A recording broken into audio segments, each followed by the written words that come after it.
더불어민주당이 악의적 오보 그리고 가짜뉴스로 인한 피해 구제안을 만들겠다며 2월 임시국회에서 언론개혁 관련 법안 마련을 공언하고 나섰습니다. 실효성 있는 대책들이 마련될 수 있을까요? 민주당 미디어 언론 상생 TF 단장을 맡고 있습니다. 노웅래 최고 전화로 연결하겠습니다. 최고위원님 나와 계십니까? 예, 노웅래 의원입니다. 안녕하세요. 예, 안녕하십니까.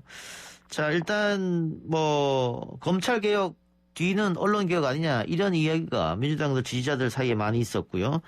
또 이 가짜뉴스, 악의적 언론 보도 이런 것들에 대해서 역시 당내 지도부도 굉장히 그냥 두고 봐서는 안 된다 이런 의식이 좀 있었던 것 같습니다. 그렇습니다. 이거 가짜뉴스, 허위 왜곡 정보에 대해서는 이게 무슨 정치권의 정쟁의 문제는 아니고요. 예. 이거는 국민들이 직접적으로 피해를 보는데도 어찌할 수 없어서 언론이라는 미디어의 피해를 보면서도 어찌할 수 없어 그냥 참고 그냥 당하고만 있는 거거든요. 예. 그래서 실제로 이게 왜곡 정보, 가짜 뉴스가 지금은 그 피해가 지금 도를 넘고 있고 지금 굉장히 심한데 이게 지금 그냥 피해자들은 당하고만 있는 거죠. 근데 옛날 같으면은 미디어라고 그런다면은 신문과 방송이 있었는데 지금은 이 미디어 소비 방식이 바뀌어서 지금 신문 방송이 아니고 유튜브, SNS, 1인 미디어까지 된 거 아닙니까? 예. 그래서 가짜 왜곡 정보가 이렇게 만약에 게재가 된다 그런다면 이게 지금 수초면은 전면적으로 즉각적으로 해서 전 세계에 즉각적으로 이 폐해가 미치는 거 아닙니까? 예.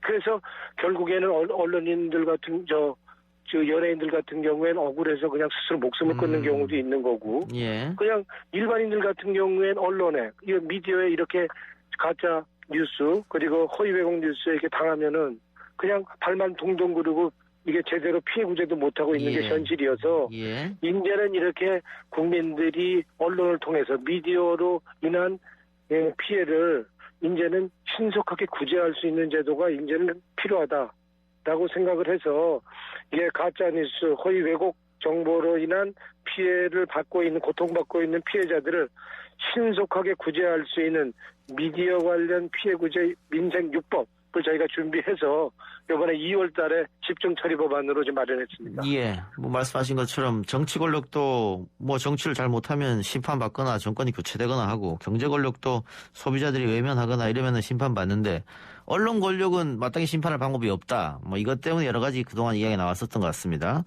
근데 기존의 유튜버나 인터넷 매체만 포함되지 않았었습니까? 근데 이번에 기존 레거시 미디어도 포함이 된다 이렇게 들었는데 좀 설명 좀 해주시죠.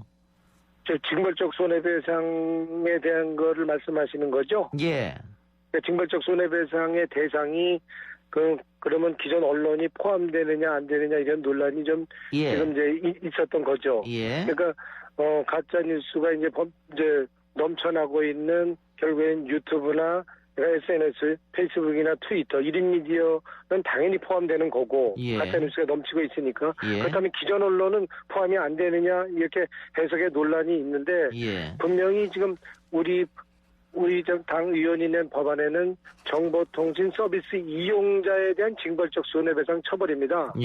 그렇기 때문에 기존 언론도 당연히 들어가는 거로 봐야 되고요. 오늘 회의에서 이거를 우리가 그렇게 해야 된다고 확정을 지었습니다. 예. 그러면 윤영찬 의원이 내놓은 정보통신망법 개정안 이거 플러스 또 다른 법안 같이 처리하는 겁니까? 지금 윤영찬 의원이 낸 거는 기성 언론은 포함되어 있지 않지 않습니까? 아니죠. 포함되어 있습니다. 그러니까 윤영찬 의원이 낸 법은 약간 문구에 정보통신 서비스 이용자에 대해서 징벌적 손해배상을 할 수 있다 이렇게 돼 있거든요.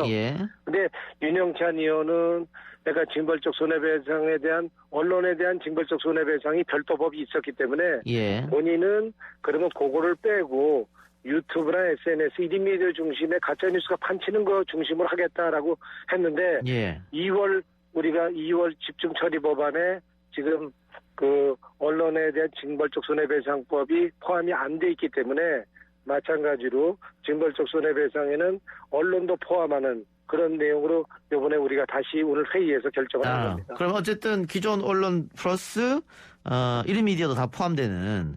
그렇죠. 그런데 플랫폼은 어떻습니까? 지금 다음이나 네이버 이 플랫폼을 통해서 많은 분들이 기사를 접할 수밖에 없는 미디어 환경인데 미디어 환경이 많이 바뀌었으니까 포털은 그럼 어떻게 규제를 하느냐? 제가 지벌적 손해배상에 일단은 예. 기존 언론과 유튜브, SNS 1인 미디어가 포함되는 거고요. 예. 그리고 포털에 우리 언론에 대한 폐해에 대해서는 그 영향력은 엄청 큰데 비해 그 책임이 지금 주어지지 않은 부분이 있거든요. 예. 근데 실제로 이 포털이라는 게 가짜 왜곡 정보, 그러니까 가짜 뉴스가 유통되고 재확산되는데 가장 큰 역할을 하는 게 또 포털입니다. 예.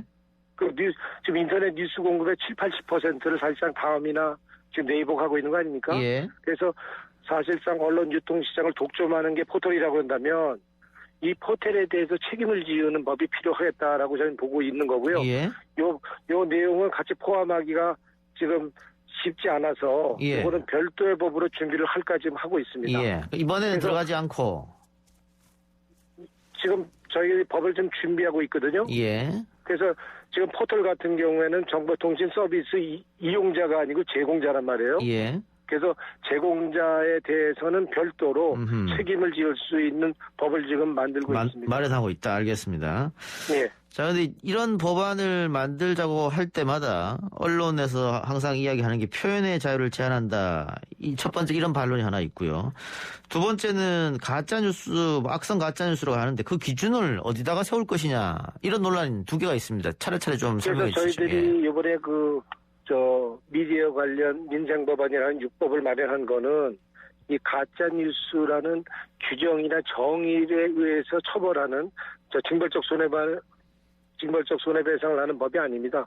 이 법은 기존에 그러니까 우리의 독립적이고 그리고 중립적인 기구, 그러니까 방송심의위원회나 언론중재위원회로 통해서 1차적인 댓글 차단이나 열람 차단이나 이런 방식으로 1차적인 피해 구제를 받고 예. 두 번째로는 법원의 판결에 의해서 최종적으로 피해 구제를 받는 방법을 했지 예. 가짜 뉴스를 정의해갖고 그거에 근거해서 예. 처벌하거나 징벌적 손해배상하자는 것은 이번에 1차적인 우리가 2월 처리 법안에서는 포함하지 않았습니다. 예.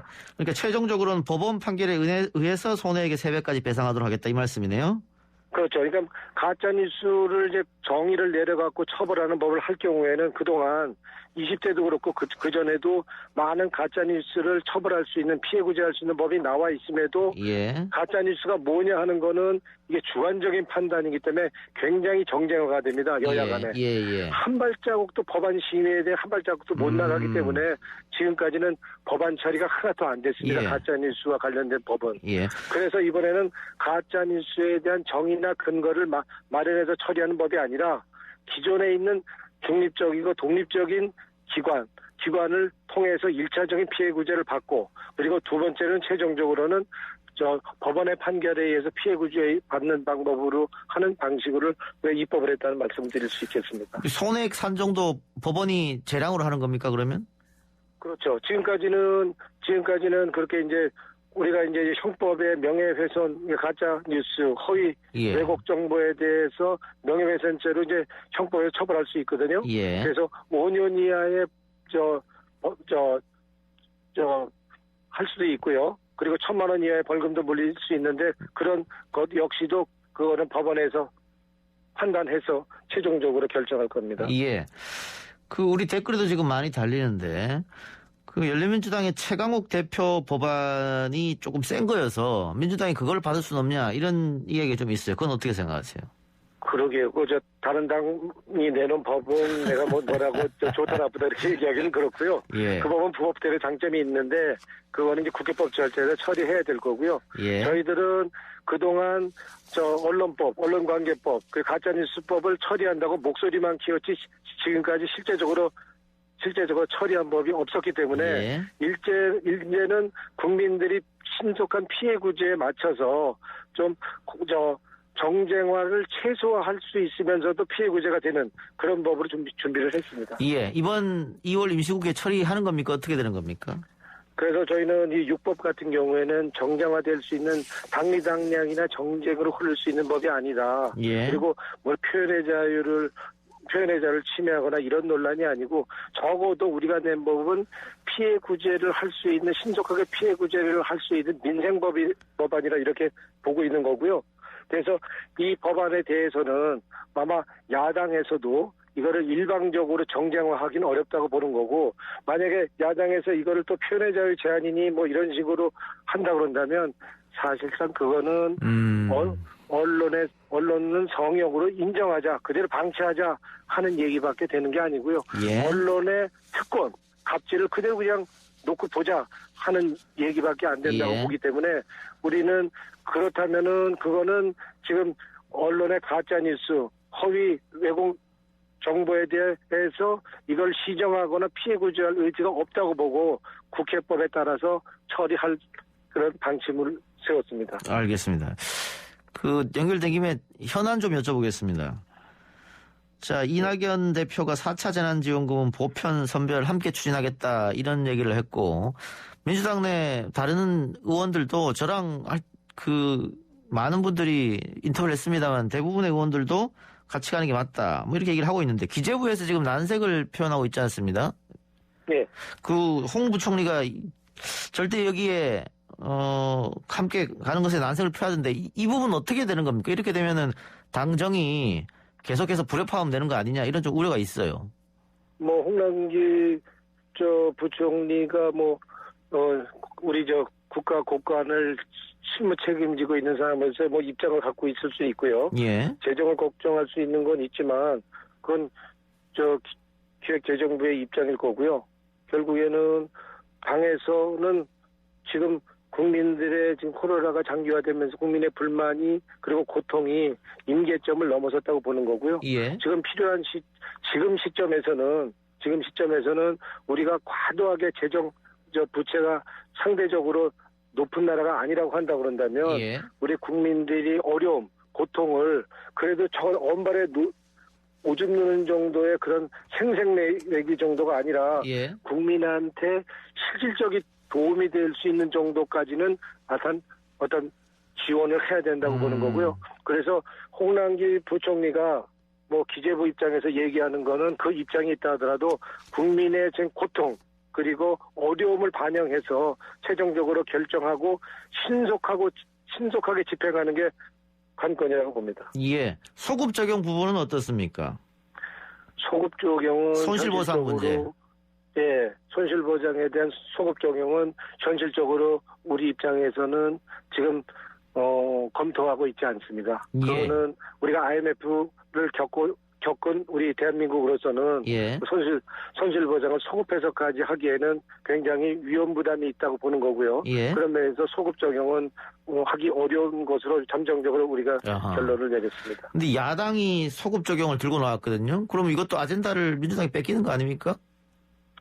그거는 같이 여야가 같이 논의를 해봐야 되겠지만요. 예. 그래서 야당이 그런 주장을 한다 하더라도 우리가 정부 여당 입장에서는 국가 경영에 책임을 진 책임자 입장으로서 그거는 야당이 주장한다고 해도 그 주장대로만 그대로 하기는 어려울 거라고 봅니다. 예. 자, 김은경 전 환경부 장관이 법정 구속됐습니다. 어떻게 보셨습니까? 그러게요. 김은경 장관이 그 장관으로서 그 인사권과 관련된 문제를 결국에는 지금 검찰에 일단 수사를 해서 지금 구속이 됐는데, 전 이 부분은 지금 원전 수사와 관련해서 우리 산자부 장관 했던 백 장관에 대해서는 이제 기각이 되지 않았습니까? 예. 이거는 국책 사업이나 그리고 고유의 인사권 문제까지 이거는 수사의 칼을 들이대서 이거를 처벌을 하고 수사를 한다는 것은 이거는 좀 과도한 과잉 수사, 과잉 처벌이 아니냐 저는 이렇게 봅니다. 문제가 있다고 봅니다. 국정농단 사건에 관한 직권남용도 거의 다 무죄가 났고 사법농단도 다 직권남용은 무죄가 났거든요. 근데 지금 직권남용으로 유죄가 지금 난 경우는 이 경우밖에 없는데 그 조금 판결을 납득 못하실 수도 있겠습니다. 그러면 이게 그래서 선택적 정의, 선택적 수사라고 하는 거 아닙니까? 예, 그래서 예. 지금 검찰의 지금 수사 행태는 이거는 무소불위의 검찰의 전형적인 수사 행태라고밖에 볼 수 없는 거죠. 지금 하는 거로 본다 그런다면. 그래서 이런 부분은 분명히 문제를 삼고 이게 시정되도록 하는 게 좀 필요하다고 봅니다. 예, 알겠습니다. 하나만 더 여쭙겠습니다. 시간이 없어서. 지금 이재명 지사가 어떤 조사에서는 30%를 넘어서 뭐 독주 체제를 하고 있다. 차기 여론에 뭐 이런 얘기도 나오고 있는데 관련해서 이낙연 대표, 뭐 정세균 총리, 임종석 전 비서실장 이런 분들이 계속해서 이재명 지사에 대해서 기본 정책에 대해서 기본 소득이라든가 재난지원금에 대해서 비판하는 모습을 보였는데 이게 좀 당의 내분으로 비칠 수도 있는데 별 걱정 안 되십니까? 어떻습니까? 그러게 내분이라기보다는 이제 건강한 이제 정책 이제 판단의 차이인데요. 예. 이제 이런 부분을 건강하게 우리가 그냥 생산적으로 어떤 토론을 통해서 그리고 정책 경쟁을 통해서 국민들의 판단을 보면서 최종적인 결정을 할 수 있기 때문에 이것이 고치 내분이나 이런 쪽으로 우리가 보는 것보다는 좀 정책 경쟁 차원에서 좀 지켜보면서 좀 볼 필요가 있다고 봅니다. 당내 비주류인 이재명 지사가 1위로 치고 올라가니까 견제하는 거 아니냐 이런 지적도 있던데요. 비주류건 주류건 간에 지금 우리 문재인 대통령이 대통령 되신 후에는 주류는 없는 거고요. 그리고 이제 일단은 이재명 지사는 어떻든 간에 대통령 경선할 때 문재인 대통령을 경선하면서 좀 각을 세운 면이 있는 거 아닙니까? 예. 정서적으로 좀 이렇게 좀 감정적인 골이 있는 건 하지만 지금 일단 하여튼 30% 넘는 유일한 후보니까 일단은 끌어내리려고 그러지 않겠습니까? 다른 후보 입장에서는. 예, 알겠습니다. 최고위원님 오늘 인터뷰 고맙습니다. 예, 고맙습니다. 감사합니다. 지금까지 민주당 노웅래 최고였습니다.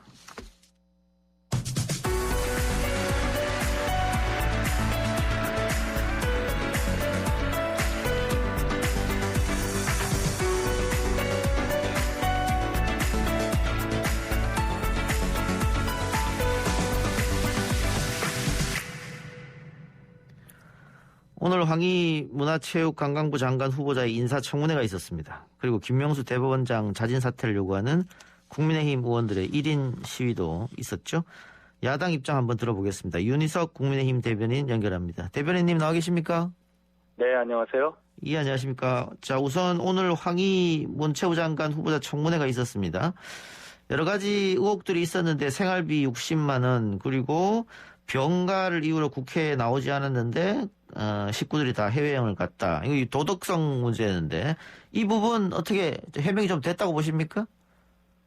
해명이 잘 안 됐죠. 예. 월 생활비 총액이 60만 원은 아니다. 이 부분은 해명이 될 수 있었다고 보더라도 예. 생활비 축소 의혹 전반에 대해서는 여전히 의문이 남습니다. 예. 그리고 이 가족 해외여행에 대해서도 부적절하다고 사과는 했지만 예. 그 진정성을 느끼기엔 좀 어려웠습니다. 변명이 좀 구구했어요. 그 황희 후보자 본인은 자기가 60만 원이라고 말한 적이 없고 기자가 그렇게 썼다 잘못 알려졌다 이렇게 얘기를 했습니다만 어쨌든 그 부분과 국회 본회의에 불참하면서 병가를 적고 여행을 떠난 것은 분명히 부적절했다 이 말씀인 것 같고 네. 국민의힘에서 황희 후보자 딸이 또 아내와 함께 미국에서 5년간 2억 5천만 원의 유학비가 나왔는데 그 기간 황희 후보자가 수입이 그 절반밖에 안 됐다. 네. 거기에 대해서 의혹 제기했는데 그건 어떤 해명을 했습니까? 일단 그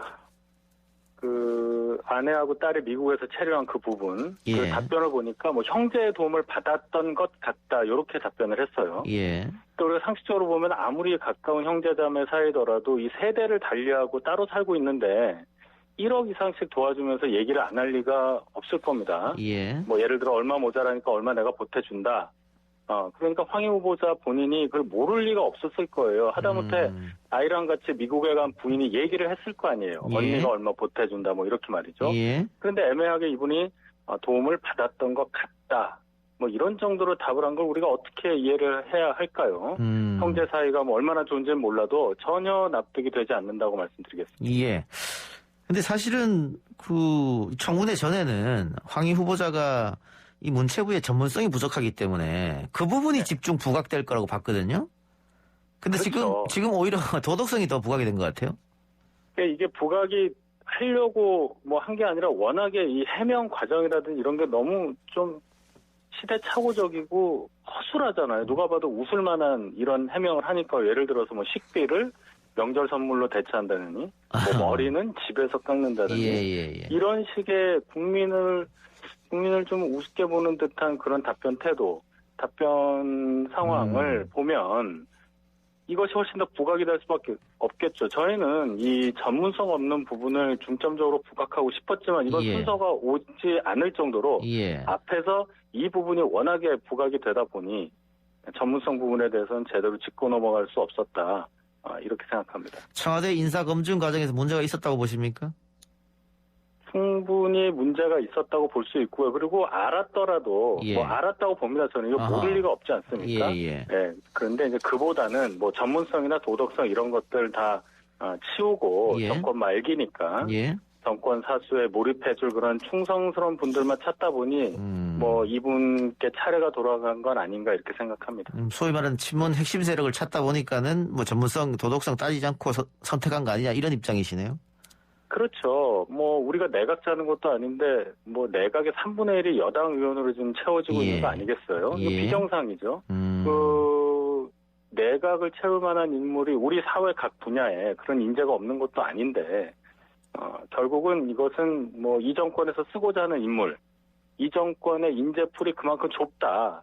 이런 안타까운 현실 그대로 보여주는 거라고 저는 봅니다. 그래서 예. 지금까지 나온 여러 의혹을 종합해 봤을 때 황희 후보자에 대해서 야당은 동의할 수 없다. 이렇게 정리를 할 수 있겠습니까? 동의할 수 없죠. 예. 전문성이 없는 거는 논외로 하더라도 예. 이 각종 의혹과 관련한 이 낮은 도덕성 그리고 해명 과정에서 보여줬던 국민에 대한 무례한 태도 이런 여러 면을 볼 때 장관직을 맡을 자격이 없는 분이라고 단언합니다. 예. 근데 지금까지 굉장히 많은 분들이 야당이 동의를 하지 않았음에도 불구하고 임명됐지 않습니까? 네. 실질적으로 야당이 막을 방법도 없고. 네. 근데 반대로 너무 야당은 반대만 하는 거 아니냐, 무조건 끌어내리고 보는 거 아니냐 이런 의견도 있어요. 반대할 만한 이유가 있으니까 반대를 하는 거죠. 이게 어느 예. 정도라도 자격이 되는 분이라면 뭐 예. 야당이 어느 정도 반대하는 제스처를 취하더라도 결국 인사청문서에 다 합의하고 이렇게 가는 거 아니겠습니까? 예. 근데 예. 그렇지가 않잖아요. 이분만 보더라도. 예. 문재인 정권 들어와서 보여주는 이 장관 임명 방식은 정말로 문제가 큽니다. 예. 알겠습니다. 좀 지켜보도록 하고요. 다른 주제를 좀 여쭤보겠습니다. 네. 김명수 대법원장의 자진 사퇴를 요구하면서 대법원 앞에서 국민의힘 의원들이 1인 시위를 하고 있는데 네. 오늘 3일째고요. 김기현 의원 또 주호영 원내대표 또 이종배 정책위의장 계속 했는데 대법원장 사퇴 요구는 일단 거짓말이 가장 큽니까? 그렇죠. 결국은 이제 사법부 독립성을 심각하게 훼손한 게 가장 큰 이유예요. 뭐 거짓말 그건 이제 개인적인 얘기라고 치더라도 그거로 인해서 야기된 사법부 독립성의 훼손. 예. 그래서 헌법과 법률에 의해서 양심에 따라 독립해서 심판해야 될 법관들이 결국 이제 정치권 눈치다 보는 신세로 전락이 됐다. 이 원인을 제공한 게 가장 크고요. 예. 또 김명수 대법원장 스스로가 입법부의 어떤 로비스트처럼 행동을 하면서 탄핵 거래라는 걸 자행하지 않았습니까? 예. 또 이게 들통나는 과정에서 거짓말, 거짓말했다. 궤변. 예. 네. 그래서 사법부 수장으로서의 권위, 위엄 이런 게 통째로 상실됐다고 보는 거죠. 예. 근데 사법부 독립을 침해한 건 그 임성근 판사도 마찬가지지 않습니까? 그래서 뭐 임성근 판사에 대한 얘기는 다른 얘기로 뭐 얘기를 할 수도 있겠지만 어쨌든 탄핵이 됐어요. 예. 탄핵 일단 소추 의결이 돼서 헌재로 넘어간 건데 그렇다면 더 큰 책임을 가진 일반 법관이 아닌 더 큰 책임을 가진 참부 요인의 하나 사법부의 수장 김명수 대법원장의 책임은 훨씬 더 커지는 거예요. 뭐 임성근을 비호할 생각은 없고 이 김명수 대법원장도 잘못했으니까 물러나야 된다 이 말씀이네요. 임성근 비호한다 아니다 얘기는 다른 질문이니까 제가 여기서는 얘기 안 하겠지만은 예. 김명수 대법원장 자체만 보자면 훨씬 예. 더 크게 그렇게 다가오지요. 예. 그 만일 진데 정말로 그 김명수 대법원장이 사퇴하면 그러면은 대통령이 또 새로운 사람 임명할 거 아닙니까? 뭐 그렇게 되겠죠. 그것도 그게 임기는 또 6년인데 오히려 그게 더 부담되지 않으세요? 그렇게까지 계산을 해서 뭐 저희가 뭐 소극적으로 나오지 않냐 말씀도 있는데 그거는 그때 얘기고요. 예. 기본적으로 김명수 대법원장이라는 이분이 사법부를 이끌 자격이 없다는 그 판단에 대해서 아하. 저희가 뭐 철회하고 싶은 생각은 없어요. 예. 예. 그 1인 시위는 언제까지 예정하고 계십니까? 대법원장이 사퇴할 때까지 아하. 백이명 의원, 저희 당 소속 의원 전원이 참여한다는 것이 저희 당의 입장입니다. 예. 그 탄핵을 발의하겠다 이야기 있었습니다만 현실적으로는 좀 불가능하니까 여당이 참여해주지 않으면 지금 이건 일단 그럼 뒤쪽으로 좀 물러난 계획이겠네요. 일단 자진 사퇴를 요구하고. 뭐 그렇습니다. 뭐 현실적으로 보면 저희가 탄핵소추안 발의하더라도 의결될 가능성이 없다고 보고요. 예. 그렇게 돼서 탄핵소추안이 부결이 되면 예. 김명수 대법원장에게는 뜻하지 않은 선물을 주는 거예요. 면죄부를 주는 것밖에 되지 않으니까요. 예. 그래서 저희는 김명수 대법원장이 자진해서 사퇴하라고 요구하는 겁니다. 알겠습니다. 마지막으로 하나만 더 여쭙고 마치겠습니다. 네. 지금 뭐 보궐선거가 이제 얼마 안 남았는데 재보궐선거가 민주당도 마찬가지고 국민의힘도 마찬가지고 그 후보 단일화 이슈는 양쪽 당이 다 살아 있는 겁니다. 그런데 양쪽 당 비교했을 때 민주당보다는 국민의힘의 단일화가 조금 삐걱거리는 게 아니냐. 또 후보들끼리의 뭐 디스전이랄까요? 뭐 그런 것도 있고. 그래서 걱정하는 분들이 계실 것 같은데 어떻게 잘 될 것 같습니까? 단일화 문제는? 그건 일단 저희 당에 후보가 많아서 그래요. 예. 8명으로 줄였고 14명에서 서울시장만 얘기한다면요. 예. 14명이었다가 8명으로 줄였고 또 4명으로 줄이고 또 2명으로 줄여서 이렇게 가야 되지 않습니까? 예. 2명으로. 그런 과정이 있기 때문에 당내 경선이라는 게 이제 조금 과열되다 보니 이런 예. 거가 나오는 거고요. 예. 가장 중요한 것은 이번에 정권 교체를 하기 위한 그 전 단계로서 서울시장 선거, 부산시장 선거의 중요성을 야권 지지자들께서 명확히 인식하고 계시기 때문에 예. 단일화는 큰 문제 없이 진행될 것이고 반드시 이루어질 것이다. 이렇게 말씀드리겠습니다. 알겠습니다. 대변인님 오늘 인터뷰 고맙습니다. 네, 감사합니다. 네, 지금까지 국민의힘 윤희석 대변인이었습니다.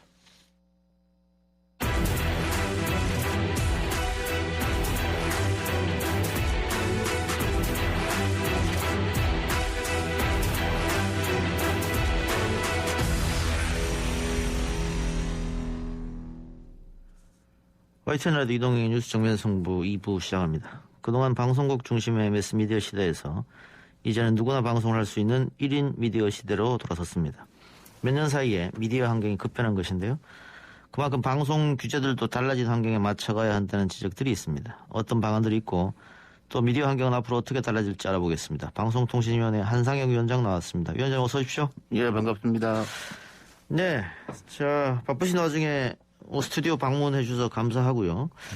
코로나가 지금 1년 동안 계속 지속되고 있는데 우리 국민 여러분들 당연히 지치고 힘드시지만 방송업계 종사자들도 상당히 힘듭니다. 뭐 최소 인원으로 근무해야 되고 재택근무도 해야 되고 방역규칙 당연히 준수해서 방송해야 되고 특히 이 특고 노동자 또 비정규직이 또 방송국이 많이 있거든요. 방송국에서 뭐 다큐멘터리 같은 거 만들어서 그런 사람들 보호해야 한다라고 하는데 실상은 방송국에 그런 사람들이 더 많다는 게 좀 아이러니한데 그런 분들에게 좀 한마디 좀 해주시고 먼저 인사 말씀 한마디 하고 시작하시죠. 예, 코로나로 1년 넘게 많은 어려움을 겪고 있습니다. 대한민국의 K방역이 전 세계적으로 호평을 받고 있다는 점은 모든 국민들께서도 잘 알고 계실 거고요. 이런 K방역의 성공에는 첫 번째로 국민 여러분들이 계십니다. 그래서 이 자리를 빌어서 국민 여러분들께 감사 말씀을 드리겠습니다. 방역의 성공은 결국은 국민들의 참여와 희생을 전제로 합니다. 본인이 요구하는 바, 원하는 바를 하지 못하는 어려움들을 다들 겪고 계시고요. 자영업자분들은 생계 위협을 느낄 정도로 이런 많은 어려움을 겪으시면서도 정부의 방역 정책에 대해서 적극적으로 협조를 해주고 계시고 그 결과 상대적으로 속에 많은 나라들보다 효과적으로 코로나 상황을 통제하고 있는 점에 대해서 국민들께 감사 말씀드리고요. 방송업계에 계시는 분들도 많은 협조를 해주셨습니다. 이 코로나 상황에서 방역의 핵심이 국민들에게 정확한 정보를 정확하게 전달을 하고 그리고 과정 중에서 여러 가지 가짜뉴스라든가 이런 이 방역을 해치는 이런 잘못된 정보들을 정확하게 팩트 체크를 해서 국민들에게 올바른 정보를 전달을 해주심으로 인해서 국민들이 이 정부의 방역 정책을 믿고 참여해 줄 수 있도록 하는데 이런 거에 성공의 그런 조건이 되었다고 생각을 하기 때문에 방송업계에 종사하시는 분들에게도 감사 말씀드립니다. 앞으로도 많은 협조를 해주셔서 이 코로나 상황이 잘 마무리될 수 있도록 해주셨으면 좋겠다. 예. 이런 말씀을 드리겠습니다. 예. 위원장님 취임하신 지 한 1년 반 정도 되셨습니까? 예, 거의 반 돼갑니다. 1년 반 지금. 정도. 예, 예. 예. 1년 반 정도의 뭐 나름의 소회도 있고 뭐 그러실 텐데 올해가 이제 시작이니까 올해 방통위원회의 뭐 중점 과제랄까요? 뭐 어떤 게 있을까요? 예, 저는 뭐 크게 이 두 가지 정도로 생각을 하고 있는데요. 예.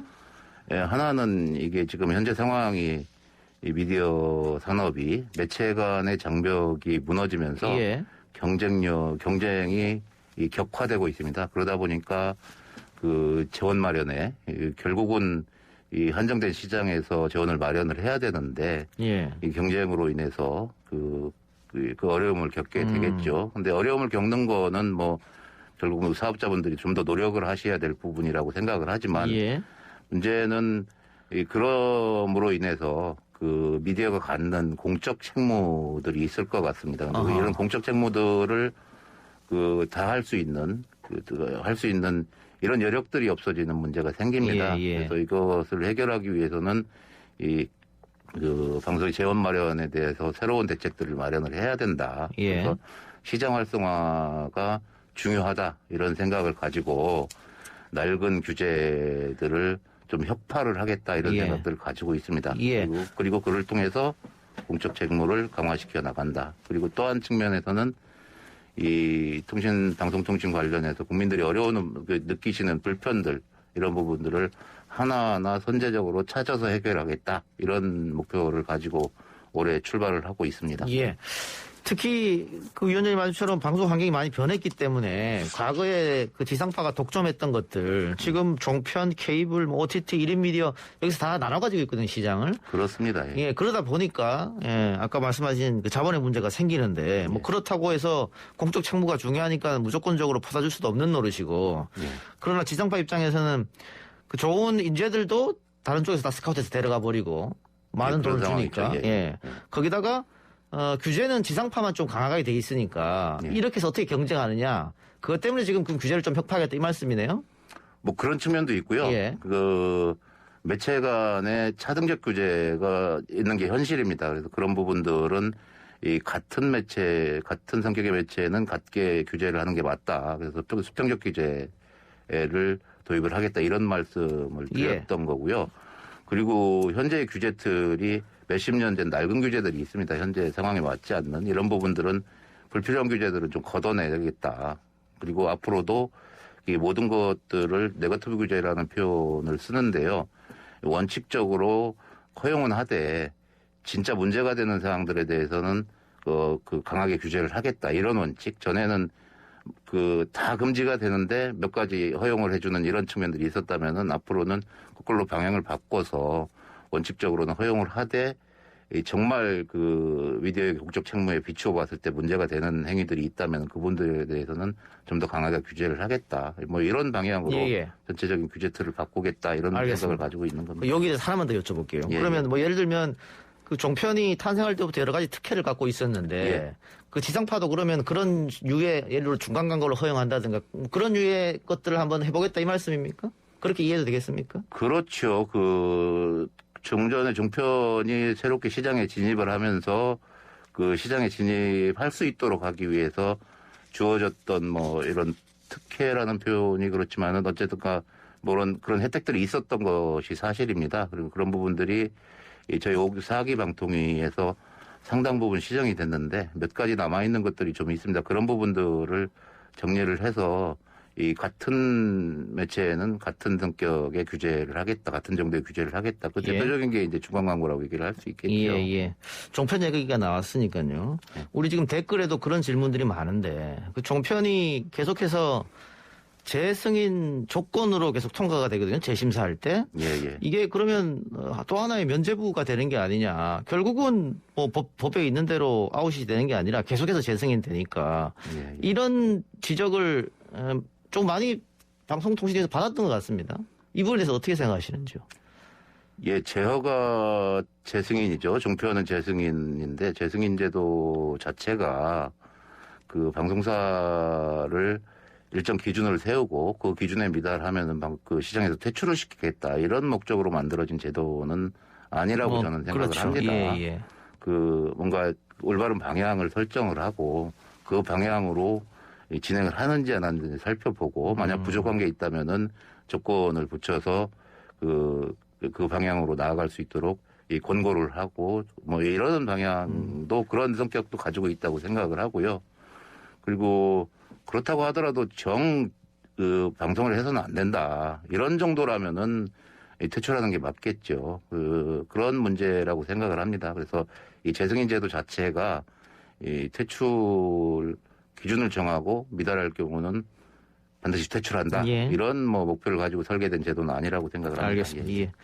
그러니까 그 지상파 등등의 공적 책무 말씀하셨는데 그래서 그 최근 가장 큰 이슈가 KBS 수신료 인상 문제입니다. 예. KBS는 당연히 필요하다고 하고 있습니다만 국민 여론은 좀 반대하는 것 같고요. 예. 또 뭐 EBS에서는 우리한테 너무 적게 배분한다 뭐 이런 데도 같고 위원장님은 이 수신료 인상 문제는 어떻게 보겠어요?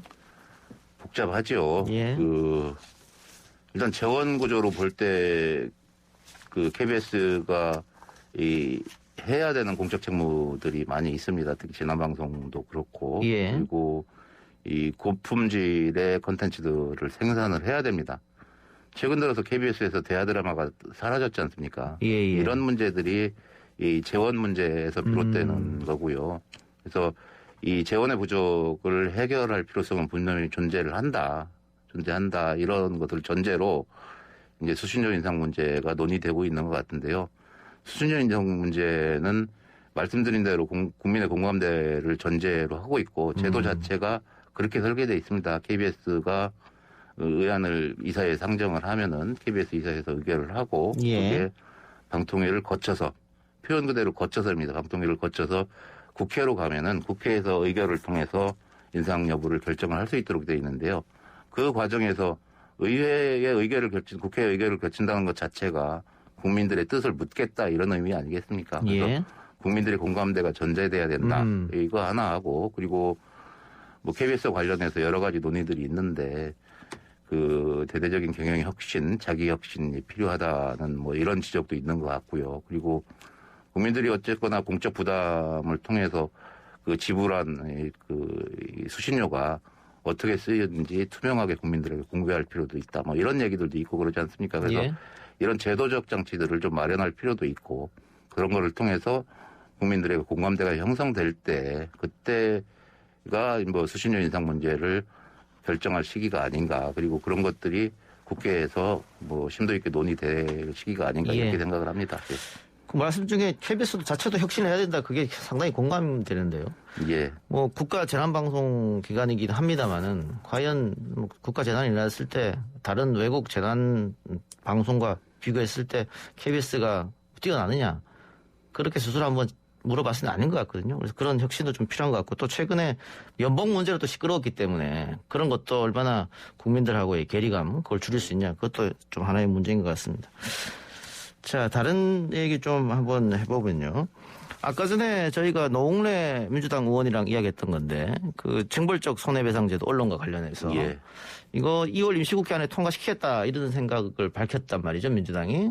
예, 뭐 의견차는 있는 것 같습니다만 예. 그런 논의들은 있는 것 같습니다. 예, 여기 관련해서 어떻게 생각하고 계세요? 그 논란의 대상이죠. 특히 예. 여기 YTN에서 근무하시는 그 기자분들이나 께서도 이 징벌적 배상제도에 대해서 많이 걱정을 하시는 예. 분들이 계시다고 생각을 하는데요. 예. 이 본질적으로 미디어는 여론을 형성을 하게 되고 그 여론이 이 민주주의의 수준 그리고 국민들의 삶을 결정하는 측면들이 있는데 의도적으로 조작된 거짓 정보들이 국민들에게 제공이 된다면은 그 오도된 방향의 여론들이 형성이 될 거고 그 많은 문제점을 가져오리라고 생각하는 측면에서 뭔가 이를 시정할 방법은 필요하다. 그런 방법의 하나로서 징벌적 배상제도가 이야기되고 있는 것 같습니다. 그런데 이 과도한 걱정을 하실 필요는 없는 것 같습니다. 만약 그 국회에서 논의를 통해서 징벌적 배상제도가 도입이 된다고 하더라도 이는 엄격한 요건을 그 법에 규정을 하고 그 요건에 해당될 경우에만 징벌적 배상제도가 적용되는 거지 모든 보도나 모든 콘텐츠, 모든 매체 정보 제공에 적용되는 내용은 아니고요. 예. 그 요건이라 함이 결국은 증거를 통해 가지고 사람이 거짓이라는 걸 알고도 다른 의도를 가지고 불순한 의도를 가지고 콘텐츠를 제작했다는 것이 입증이 될 때 예. 증거적 배상이 가능한 거기 때문에 정상적으로 이 언론 활동을 하시는 분들이 증거적 배상제도로 인해 가지고 피해를 볼 일은 전혀 없을 거라는 것들은 뭐 제 생각입니다. 그게 이제 미국의 사례를 보더라도 이 여실히 드러나고 있는 예. 상황이기 때문에 크게 걱정은 안 하셔도 될 알겠습니다. 부분인 것 같습니다. 예. 뭐 이번에 민주당이 통과시키겠다는 법은 어쨌든 뭐 방심이나 언중이 얘기를 거쳐서 법원에서 판결하는 거니까요.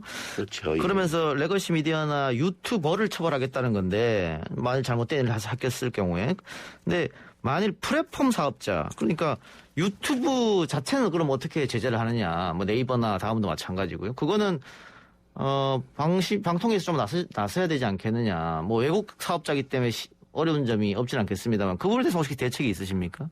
그러니까 콘텐츠를 직접 생산하는 정보를 생산하는 분은 자기가 생산한 콘텐츠에 대해서 책임을 져야 되지 않습니까? 예. 말씀드린 대로 그 의도적으로 허위 정보를 유포를 했다면은 그 부분에 대한 책임을 져야 되지만 플랫폼 사업자나 인터넷 사업자 같은 경우에는 좀 신중해야 될 필요가 있다고 생각을 합니다. 예. 일종의 이 공간을 마련을 해주고 콘텐츠 제공자들이 와서 그 글도 올리고 이러는 상황인데 만약 그들에게 이 뭔가 새로운 책무 의무를 부과를 한다든가 이런 부분들은 뭐 표현의 자유라든가 이 기업에 과도한 의무를 부과를 한다 이런 측면에서 신중할 필요가 있다는 생각은 들죠. 그래서 최근에 저희들이 법안으로 성안을 한 것은 예를 들면은 이 성착취물, 엠번방 사건에서 보여줬던 성착취물 같은 경우에는 명백한 불법 정보가 아닙니까? 이런 것들은요. 예. 그런 경우에는 이 플랫폼 사업자도 일정 정도 책임을 져야 된다고 생각을 합니다. 예. 봐서 그런 정보가 이 운영하는 플랫폼에 올라와 있으면은 이것들은 신속하게 삭제를 해서 이 추가 피해를 막아야 되는 것들이 사업자의 의무라고 볼 수 있는데 그렇게 명백한 경우에는 뭐 새로운 의무를 부과를 하고 그 의무를 다하지 않았을 때 일정 정도 책임을 묻는 법적 책임을 묻는 이런 것들은 가능하리라고 생각을 하는데 그것들이 모든 분야에 일반화되는 거에 대해서는 많은 논의를 거쳐야 되고 예. 면밀한 검토를 알겠습니다. 해야 될 것 예. 같습니다. 예. 위원장님 30초 남아서 마지막 질문을 드려야겠는데요. 지금 아까 우리가 뭐 재난방송 얘기도 하고 공적 책임 얘기도 했는데 라디오도 분명히 공익성이 있습니다. 공적 예. 책임도 있고. 그런데 지금 라디오를 하는 방송들이 다들 지금 재정난에 있거든요. 예. 근데 그만큼 지원을 못 받으니까 거기에 대해서도 어떤 생각이 있으신지요? 저희들이 라디오 관련해서 종합대책을 최근에 마련해서 발표를 했습니다. 근데 그 첫 번째가 재원 문제에 대한 고민이겠죠. 그래서 이 부분을 어떻게든지 방송사와 라디오를 운영할 만한 재원들을 마련을 할 수 있도록 지원책들을 마련을 해야 되겠다. 이런 거를 가지고 연구를 하고 있고요. 뭐 가령 예를 들면은 라디오 발전을 위한 뭔가 재원들을 새롭게 마련을 해서 지원을 할 수 있는 방법도 있겠고 또 우수 콘텐츠 제작 비용을 일부 정부에서 지원하는 방안도 고민을 하고 있고 더 나아가면은 이게 지방자치단체와 협업을 통해서 지자체의 재원도 이런 어려운 라디오 매체에 지원할 수 있는 방법들을 알겠습니다. 함께 찾아보자 이런 정도의 생각들을 가지고 알겠습니다. 있습니다. 예. 한상혁 위원장님 오늘 인터뷰 고맙습니다. 예, 감사합니다. 예.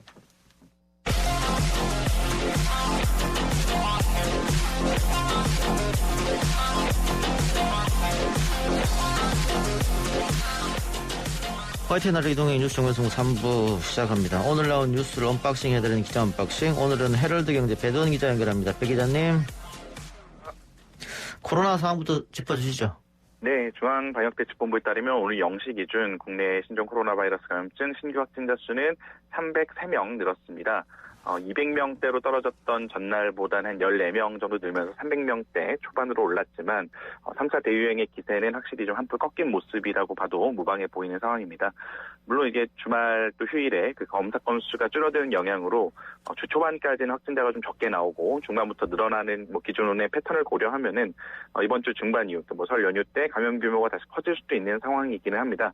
특히 이제 내일 저녁부터 사실상 설 연휴가 시작이 되기 때문에 긴장의 끈을 좀 놓기 어려운데요. 아시다시피 정부가 내일부터 14일까지 이 닷새 동안 설 특별 교통 대책 기간으로 이제 정해서 방역을 강화하기로 했고, 이 기간에 이제 고속도로 휴게소에 매장 내 식사 금지되고 포장만 허용됩니다. 또 명절 때마다 3일 동안 면제되던 그 고속도로 통행료도 지난 추석 연휴 때와 마찬가지로 이번엔 정상 부과가 됩니다. 이 해당 기간의 고속도로 통행료 수입은 방역 활동 등에 쓸 예정이라고 하고요. 그럼에도 아무래도 이동 시에 대중교통보다는 자가용 이용을 좀 선호할 것으로 보이기 때문에 고속도로는 혼잡을 좀 빚을 것으로 예상이 됩니다. 예. 그런데 오늘 또 부천 지역에서 집단 감염 등등이 남아서 네. 지금 2월 4일부터 370명, 393명, 372명, 289명, 303명 이렇게 완연하게 하락 추세였는데 오늘 확진자가 지금 많기 때문에 내일 되면 또 400명이 넘어갈 것 같아서 좀 안타깝네요. 집단 감염이 좀 안타깝죠. 지금 내려가고 있는 상황에서. 예. 근데 어쨌든 오늘 부천에서도 결국은 또 종교시설이었거든요. 네. 자, 이렇게 되면 자영업자들의 반발이랄까요? 자영업자들만 이렇게 단속하고 종교시설은 왜 그냥 두냐 이런 게 더 좀 강하게 이어질 것 같습니다. 예, 그런 비판이 계속 나올 것 같습니다. 알겠습니다. 지금 온라인에서 코로나에 감염된 적이 없는 사람도 항체를 만들 수 있는 면역 세포를 갖고 있다. 이런 내용의 서울대 연구팀 논문이 화제가 되고 있다는데 맞습니까? 이게 사실은 일주일도 더 전에 언론에 보도가 됐던 내용인데요. 아하, 예. 이게 소셜미디어 등을 통해 재확산이 되면서 이게 항체가 이미 있으면 백신 맞을 필요 없는 거 아니냐. 예. 이게 걸릴 위험도 좀 낮고 걸려도 충분히 회복할 수 있다라는 건데 방역을 이렇게 열심히 해야 될 필요가 있느냐. 예. 이렇게 지침을 좀 완화하라 이런 반응이 좀 나오면서 좀 이슈가 됐는데요. 결론부터 말씀드리면은 이런 추정이나 해석은 좀 너무 멀리 나갔다. 라는 게 이 논문을 쓴 연구팀의 지적입니다. 이 서울대 연구팀 논문을 좀 요약을 해보면은 우리 인류 중에 상당수가 코로나가 발생하기도 전에 자기 몸에 이미 대항할 수 있는 면역 세포를 가지고 있다라는 추정을 해볼 수 있다. 이런 건데요. 이 백신이 필요한 거 아니지 않느냐 이렇게 좀 생각할 수도 있는데 이 논문을 쓴 연구팀이나 다른 전문가들도 그렇게 봐서는 안 된다. 그건 이제 위험하다. 연구 결과가 확대 해석되는 거다라고 단언을 했습니다. 또 일단 이번 연구의 대상이 굉장히 적은데요. 국내 코로나 환자 17명, 미국의 일반인 10명, 총 그러니까 27명의 데이터로 한 연구이기 때문에 일반화하기엔 식기상조라는 얘기가 나오고요. 또 이게 만약에 다 이미 집단 면역이 됐다, 국민의 70%가 됐다라고 가정하면은 미국에서 이렇게 지금 확진자와 사망자가 많이 나오는 이유를 설명하기 좀 어렵죠. 예. 그렇기 때문에 이게 항체를 만들 수 있다라는 게 이게 우리가 코로나를 이겨낼 수 있다라는 걸 의미하는 건 아니기 때문에 백신을 맞아야 항체가 정확하게 생길 수 있는 거고 잘못된 해석이 붙어버리면은 또 불필요한 갈등도 생길 수 있고 혼란으로 방역이 어려워질 수 있기 때문에 전문가들은 이건 확대 해석하면 안 된다라고 경계를 했습니다. 예. 정치권 소식 알아보죠. 열린민주당이 서울시장 후보를 확정했네요. 예, 그렇습니다. 오늘 당내 경선을 했고요. 득표율 66.4%를 받은 김진애 의원이 33.6%에 그친 정봉주 전 의원을 제치고 열린민주당의 서울시장 보궐선거 후보로 확정이 됐습니다. 김 의원은 후보 지명 수락 연설에서 거품에 도취하고 있는 박영선을 이기고 안철수 신기루를 깨끗이 걷어내고 특혜 인생 나경원이 자기 마음과 서울을 망치지 못하게 하겠다라고 말을 했고요. 더불어민주당을 향해서는 우리 열린민주당 지지자들의 마음을 얻고 싶으면 후보 단일화 일정이랑 방식을 좀 제안해달라라고 촉구를 했습니다. 앞서서 더불어민주당의 예비 후보인 박영선, 우상호 후보 같은 경우는 이미 열린민주당과의 어떤 단일화 또 선거 후에 당대당 통합까지 좀 전향적으로 이야기를 해왔지 않습니까? 예. 근데 민주당 지도부의 분위기는 단일화 여부는 지금 당장 당에서 결정할 게 아니고 우리 후보가 확정된 이후에 좀 논의할 수 있다 이런 이야기가 나오고 있습니다. 예. 근데 이제 예비 후보들은 당연히 단일화를 해야 된다 이렇게 생각하는 것과는 약간 온도차가 느껴진다는 분석이 나오고요. 또 아무래도 야권의 단일화 상황 또 우리 여야 후보의 지지율 추이 선거 판세가 좀 어떻게 될지 아직은 예단하기 힘들다 보니까 민주당 경선 후보가 확정이 되고 나서 당 차원의 공식 논의가 좀 진행될 것이라는 전망이 나옵니다. 알겠습니다. 환경부 블랙리스트 사건으로 재판에 넘겨진 김은경 전 환경부 장관이 1심에서 실형을 선고받았습니다. 예, 서울중앙지법은 오늘 업무방해와 직권남용, 권리행사방해 등의 혐의로 재판에 넘겨진 김은경 전 환경부 장관에게 징역 2년 6개월을 선고했습니다. 지난 2018년 말에 처음 그 의혹이 불거진 이래 한 2년여 만에 1심 판결이 나온 거고요. 문재인 정부 인사 중에서 직권남용의 혐의로 실형이 선고된 게 처음이라서 좀 관심을 모으고 있습니다. 재판부는 이 김은경 전 장관이 혐의를 부인하고 증거를 인멸할 우려가 있다라는 이유로 오늘 법정 구속을 했고요. 함께 기소됐던 신미숙 전 청와대 균형인사비서관은 징역 1년에 집행유예 3년을 선고받았습니다. 재판부는 검찰의 공소사실 대부분을 유죄로 인정을 했는데요. 김 전 장관이 이 환경부 산하에 있는 공공기관 임원들에게 사표 제출을 좀 종용하고 이들 가운데 실제 사표를 낸 사람들한테 의무 없는 일을 하게 했다라고 판단을 했고 또 이 공석이 된 이 임원 자리에 청와대나 환경부 몫으로 좀 찍은 인물들을 앉히고 또 이 인물들을 앉히기 위해서 또 이 공무원들을 동원해서 좀 사전 지원을 한 거 아니냐라는 혐의도 법원이 유죄로 판단을 했습니다. 실제로 그 청와대가 추천했던 인사가 한국환경공단 상임 감사 이 서류 심사에서 탈락하는 일이 있었는데 자기들이 이제 내정했던 사람이 탈락하니까 다른 서류 합격자 7명까지 모두 면접에서 탈락하도록 유도한 혐의도 그 유죄로 인정이 됐는데요. 김 전 장관 측은 이게 현 정부의 국정 철학을 공유하고 있는 이 내정자들을 좀 지원을 해줄 필요성이 있었고 이전 정권에서도 사표 내라고 이렇게 좀 종용하거나 내정자를 지원하는 게 관행이었다고 항변을 했는데 재판부는 정부 산하기관 관리기본법이 2003년에 제정된 후에 이번처럼 이렇게 계획적이고 대대적인 사표를 징구하는, 종용하는 관행은 찾아볼 수 없었다면서 이전 정부에서도 같은 행위가 있었다 하더라도 이거 역시 명백히 법령이 위반이 되고 폐해도 심해서 타파돼야 한다라고 지적을 했습니다. 예. 정치권 반응 나왔습니까? 일단 청와대는 별다른 입장을 내지 않았고요. 강민석 청와대 대변인은 그 문자 메시지를 통해서 원칙적으로 재판 중인 사안에 대해서는 언급하지 않는다. 구체적인 판결 내용을 좀 확인하면 필요할 경우에 입장을 밝히겠다라고 설명을 했고요. 여야 반응은 당연히 엇갈렸습니다. 민주당은 논평에서 검찰의 선택적 기소와 법원 판결에 아쉬움이 남는다. 향후 항소 절차가 남아있는 만큼 최종 결과를 지켜보겠다라고 밝혔고요. 반면 야당은 사필 규정이다라면서 정부를 강하게 비판했습니다. 국민의힘은 논평에서 문재인 정부의 유전자에는 민간인 사찰이 없다라고 하더니 체크리스트를 가장한 내로남불 유전자가 확인됐다라고 지적을 하면서 조국 전 장관까지 끌어지는데요. 이제 조국 전 장관이 민정수석 당시에 문재인 정부 민정수석실은 블랙리스트를 만들지 않는다 이런 발언을 한 거를 걸고 넘어지면서 조국 전 장관이 답하고 책임져야 된다. 뿌린 대로 거둘 것이다라고 비판을 거세게 했습니다. 예. 그런데 이 사법농단과 관련된 사람들, 특히 직권남용죄로 김기춘, 우병우 다 무죄 났고 안태근도 무죄, 이재명도 무죄. 국정농단 사건도 마찬가지고 사법농단 사건도 마찬가지고 거의 다 이 직권남용은 결국은 다 무죄가 났거든요. 그러면 이번에 2심 가면 또 이것도 어떻게 될지 잘 모르겠네요. 봐야 되겠네요. 그렇죠. 2심에서 어떻게 될지는 사실은 전혀 모르는 거고요. 일단은 항소의 즉각 뜻을 밝혔기 때문에 재판이 좀 진행되는 걸 지켜봐야 될 것 같습니다. 알겠습니다. 2심 결과 지켜보고요. 오늘 여기까지만 듣죠. 수고하셨습니다. 예, 고맙습니다. 네, 지금까지 헤럴드 경제 배던 기자였습니다.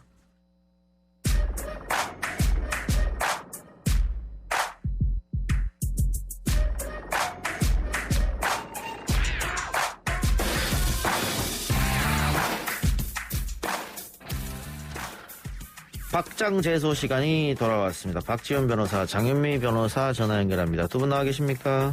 네, 안녕하세요. 예, 방금 기자 언박싱에서도 이야기했는데 김은경 전 환경부 장관이 오늘 징역 2년 6개월 징역 2년 6개월이죠? 예, 법정 구속이 됐는데 네. 앞에서 사건 개요는 설명을 했고요. 결국 김 전 장관이 받고 있는 혐의가 직권남용 아닙니까? 맞습니다. 이 직권남용 혐의에 대해서 유죄 판결을 받았고요. 사실 법정 구속이 됐다는 점에서도 법원이 상당히 이 죄질을 좋지 않게 판단한 부분입니다. 왜냐하면 올해부터는 대법원 예규를 손질해서 이 실형이 선고될 때 법정 구속하던 원칙을 이제 변경을 했습니다. 그러니까 법정 구속을 하지 않는 것을 원칙으로 하고 예외적으로 실형 선고일 때 법정에서 바로 구속을 하도록 그 관련 규정을 바꿨는데 이번 사건 같은 경우에는 재판부가 이 법정 구속의 필요성이 있다라고 설시를 했습니다. 박지훈 변호사. 네. 제가 아까 기자 언박싱에도 언급했습니다마는 직권남용으로 기소된 사람들이 거의 다 무죄가 났거든요. 그렇죠. 그러면 이 사건은 그 다른 사건과 직권남용이 좀 다릅니까? 저는 사실은 다른 점을 좀 보기가 어려운데 다만 이 범죄 자체는 뭐냐면 이 환경부 산하의 그 임원들을 이제 그 정부에서 찜한 사람이 되도록 하기 위해서 딴 사람들 그 사람들 사표를 종용하고 또 특히 한 사람 김모 씨 같은 경우는 감사인데 사표 제출 요구에 반발해가지고 또 표적 감사했던 부분 이 부분이 이제 좀 달라 보이긴 한데 예. 기본적으로는 직권남용죄 법리에서 직권이냐, 직권 범위에 있느냐, 또 의무 없는 일이나 권리행사 방해를 했느냐 이 부분을 상당히 좁게 해석하고 대다수 판결이 지금 무죄가 나고 있는데 예. 이번 재판에서는 그 김모 씨 상임감사 김모 씨에 대한 부분은 뭐 표적감사 부분은 뭐 다른 건 모르지 그 부분은 좀 달리 볼 수는 있지만 기본적으로는 직권남용죄 법리랑 큰 차이는 없는데 일단은 유죄가 선고됐고 실형까지 선고가 되어버린 상황입니다. 예. 장문에서 어떻게 보세요? 일단 직권남용죄가 이제 뭐 사법농단 사건이나 줄줄이 무죄가 나왔던 건 일단 법관한테는 다른 법관의 재판에 관여할 수 있는 권리 자체가 없기 때문에 직권남용에 해당하기 위해선 기본적으로 본인의 직분이 있어야 하고 그 직분을 남용을 했어야 됩니다. 그렇기 때문에 사법농단이나 기타 사건에서는 무죄가 나왔던 부분인데요. 이번 사건 같은 경우에는 이 공공기관장들에게 사표를 종용해서 실질적으로 이제 점 찍은 인사들을 교체했다라는 부분과 관련해서 일괄적으로 사표를 종용하는 과정. 그러니까 김은경 전 장관은 환경부 수장으로서 공공기관장들에게 사표를 받을 수 있는 지위에는 있었다는 게 이번 재판부의 판단이었습니다. 예. 그렇기 때문에 직권은 있었고, 다만 이렇게 사표를 강제하도록 이제 종용할 수 있는 이런 부분까지 권한이 있었는가? 이거는 분명히 권한 남용에 해당하기 때문에 직권 남용이 된다고 봤고요. 이 공공기관장들이 실제로 사표를 제출하는 데까지 이르렀기 때문에 의무 없는 일을 강요하게 했다라고 해서 직권남용에 대해서는 유죄로 판단받은 부분입니다. 예. 아니 뭐 그렇다고 하더라도 말장난 전 같다는 생각이 많이 들거든요. 이 부분을 꼭 말씀드리고 싶은데 재판부가 정경심 교수 재판했던 부분입니다. 김선희, 임정혁, 권성수 부장 재판부거든요. 뭐 재판부가 뭐 중요하다 이거 말씀드리려고 하는 게 아니고 직권남용죄는 유죄를 하고 싶으면 유죄가 가능하고 그러면 직권에 해당하지 않는다라고 판결해버리고요. 그러면 직권에 있는다 하더라도 그것은 할 수 있는 권한 내다라고 해가지고 또 무죄해버리고 예. 또 이거 같은 경우는 또 유죄로 또 갈 수 있다라는 게 과연 이게 국민들이 납득을 할 수 있는 건지 그 부분은 한번 얘기를 좀 하고 싶습니다. 그러니까 물론 그 사법농단 사건하고는 조금 다르다 이렇게 볼 수도 있겠습니다만 이게 환경부 블랙리스트라고 말하잖아요. 그렇다면은 국정농단 사건하고 매우 닮아 있다. 블랙리스트 그렇죠. 사건이 있었으니까. 근데 국정농단 사건의 블랙리스트 관련해서 직권남용으로 기소된 김기춘, 우병우, 박근혜 이 모조리 다 직권남용 무죄 나왔단 말이죠. 네. 그러니까 이게 뭐가 다르냐. 그렇기 때문에 지금 박지훈 변호사가 이야기한 대로 재판관의 성향에 따라서 유죄 무죄 되느냐. 이렇게 충분히 볼 수 있다 이 말씀이네요. 제 말씀은 법리로는 우리 장 변호사님 말씀도 맞고 판결은 아마 그렇게 기재가 됐을 것 같은데 예. 말하기 나름 같아요. 오병우가 했던 거하고 뭐가 다릅니까? 아예 따져보면요. 예. 오병우가 했던 게 더 어떻게 보면 더 범죄의 가능성이 커 보이는데 제가 봤을 때는요. 그럼에도 그것을 무죄를 했다면요. 김기춘도 마찬가지고 예. 이거를 유죄를 하는 게 오히려 합당한 판결을 보기 좀 근데 어렵습니다. 박 변호사님? 네. 그 김기춘, 우병우, 박근혜 다 1심에서는 유죄 났다가 2심에서 무죄 난 거 아닙니까? 혹은 그거는 네. 그 이후에 판결이 정립이 돼가지고 아하. 직권남용 법리가 정립이 돼 있으면 지금 이 재판은 새롭게 된 직권남용 법리대로 해야 되고 제가 알기로는 최근에 직권남용죄 중에 중요 사건 중에 유죄가 난 사건이 없습니다. 예. 아마 최근에 제가 유일하게 보는 사건으로 보입니다. 예. 알겠습니다. 당연히 항소 의사를 김 전 장관 측이 밝혔으니까 2심으로 갈 테고요. 2심 결과를 좀 지켜보죠. 또 한 명의 장관입니다. 백운규 전 산업통상자원부 장관. 백 전 장관의 구속영장은 기각됐네요. 장 변호사님? 그렇습니다. 이제 기각 사유로 든 게 구속의 필요성과 상당성이 부족하다는 거였는데요.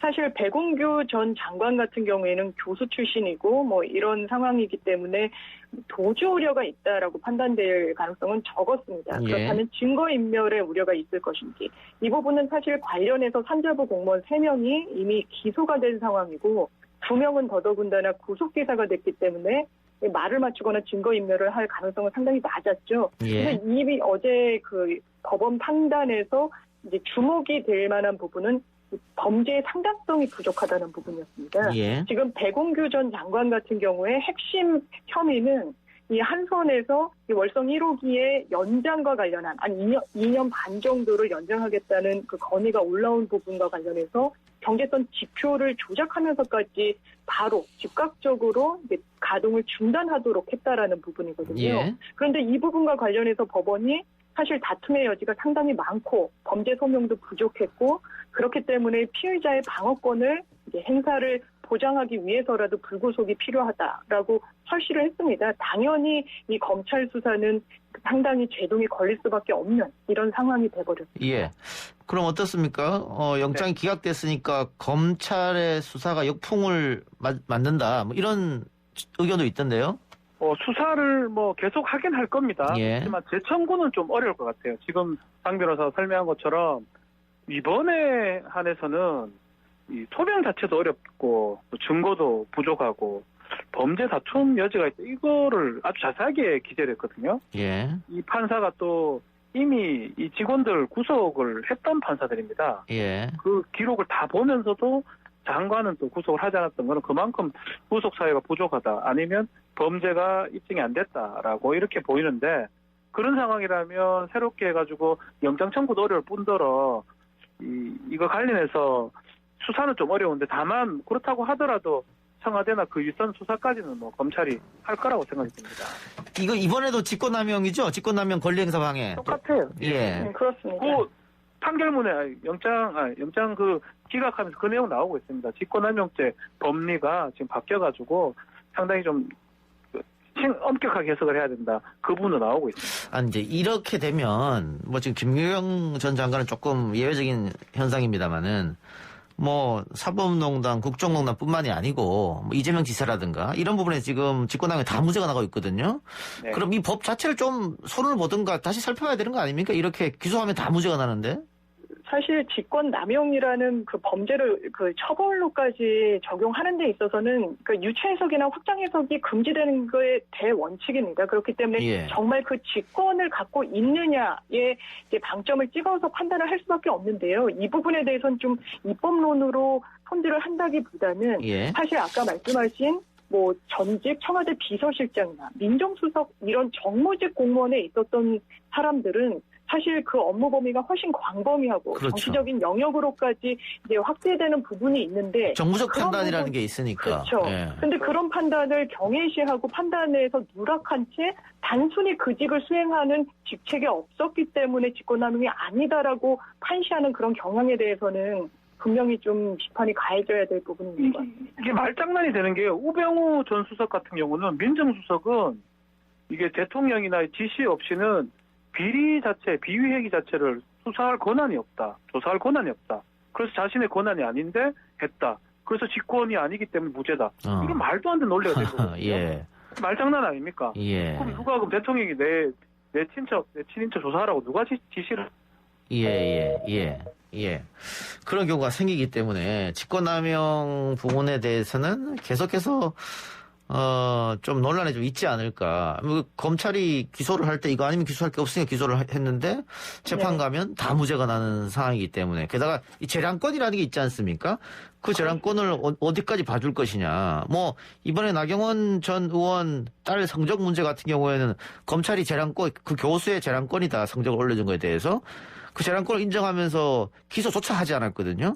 네. 뭐 그런 부분이 있기 때문에 이 부분은 앞으로도 계속 좀 논란이 될 것 같습니다. 특히 권력과 관련된 거에서 말이죠. 그렇습니다. 사법부의 판단 영역으로 너무나 많이 넘기고 있어서 특히 이 직권남용에 대해서는 이제 법리가 점차 이제 확립되고 있기는 하지만 이제 말씀드린 그런 부분에 대해서는 분명히 좀 개선이 이루어져야 될 걸로 보입니다. 예, 알겠습니다. 주제를 좀 바꿔서요. 박범계 법무부 장관이 첫 번째 검찰 인사를 단행했는데 비판하는 쪽에서는 대검의 사전 통보 없이 급작스럽게 발표했다. 윤석열 패싱이다. 뭐 이렇게 얘기했고 또 그 반대의 사람들은 의견을 다 들었다. 두 번을 다 듣고 윤석열 총장이 원하는 인사도 해줬다. 아니 윤석열 총장이 하라는 대로 다 하면 그게 어떻게 법무부 장관이냐. 이런 논란이 반반 의견이 있는 것 같아요. 두 분은 어떻게 생각하시는지요? 박 변호사님. 검찰청법이 중요한 것 같아요. 검찰청법에 보면 일단은 그 의견을 들어 하도록 돼 있거든요. 보직 이런 거를. 근데 듣는 게 잘 들어라, 무조건 들어라 이렇게 규정이 정확히 안 돼 있어요. 예. 법무부 입장에서는 그냥 일단 듣기만 된다라는 게 좀 의견 같고 검찰 입장에서는 무조건 들어야 된다라고 지금 하는 것 같거든요. 예. 그 차이에서 나는 거 보이는데 이전에는 법무부가 다 검찰 출신이 법무부 장관이 되고 있으니까 아무 문제가 없었는데 지금은 좀 바뀌다 보니까 사실은 문헌 그대로 봤을 때는 꼭 다 반영시킬 필요는 없다라는 게 법률 문헌상과는 맞아 보입니다. 예. 장 변호사님. 이게 사실 총장을 또 한 번 패싱했느냐 이 부분이 이제 논란이 되고 있는 건데요. 이제 박 변호사님 말씀하신 대로 검찰청법에 제34조로 이 임명권자, 검사의 어떤 보직과 임명을 담당하는 그 최종 권한자는 대통령으로 돼 있고 이 과정에서 법무부 장관이 제청하고 다만 법무부 장관이 제청하는 과정 중에 검찰총장의 의견을 듣도록 돼 있는 겁니다. 그렇기 때문에 이 듣는 부분이 단순히 의견 청취를 하는 건지 협의를 하는 건지에 대해서는 사실상 해석에 있어서는 논란이 될 수 있는데 이게 최종적으로 인사권자가 아닌 상황에서 더더군다나 윤석열 총장의 임기가 한 5개월여밖에 남지 않은 상황에서 이 부분을 얼마나 또 이제 협의를 해야 되는지에 대해서는 조금 의문이 남는 부분이 있고 또 이 패싱이라고 하면 본인이 원하는 인사가 전혀 관철이 되지 않았어야 합니다. 예. 그런데 이제 대검 기조부장 이 기조부장이란 직책이 상당히 검찰총장 지근거리에서 보좌를 하고 검찰 내부에서는 브레인이라고 할 수 있는 자리입니다. 예. 실제로 문재인 정부에서 검찰 개혁과 관련된 방안을 대응 논리를 개발하는 뭐 이런 직분을 수행했던 부서이기도 한데 그 직책은 윤석열 총장이 원하는 검사가 또 임명이 됐습니다. 그런 부분을 보면 또 완전한 일방의 패싱이라고 보기엔 조금 어렵지 않나라는 생각이 듭니다. 박 변호사님, 이윤성 중앙지검장 유임은 어떻게 받을까요? 이게 가장 큰 좀 패싱이라고 보는 부분이 아닌가 생각합니다. 이번 인사에 뭐 바뀐 것도 바뀐 거지만 서울중앙지검장이 유임되는 부분, 이 부분이 가장 검찰총장 입장에서는 좀 뼈아팠던 부분이 아닌가. 왜냐하면 모든 사건이 이성윤 지검장 서울중앙지검에서 많이 합니다. 그 부분이 가장 좀 아팠을 것으로. 그래서 패싱이라고 주장하는 것 같습니다. 알겠습니다. 오늘 두 분 말씀 이쯤에서 마무리하겠습니다. 박장재소, 지금까지 장윤미 변호사, 박지훈 변호사 두 사람과 함께했습니다. 고맙습니다. 감사합니다. 네, 감사합니다.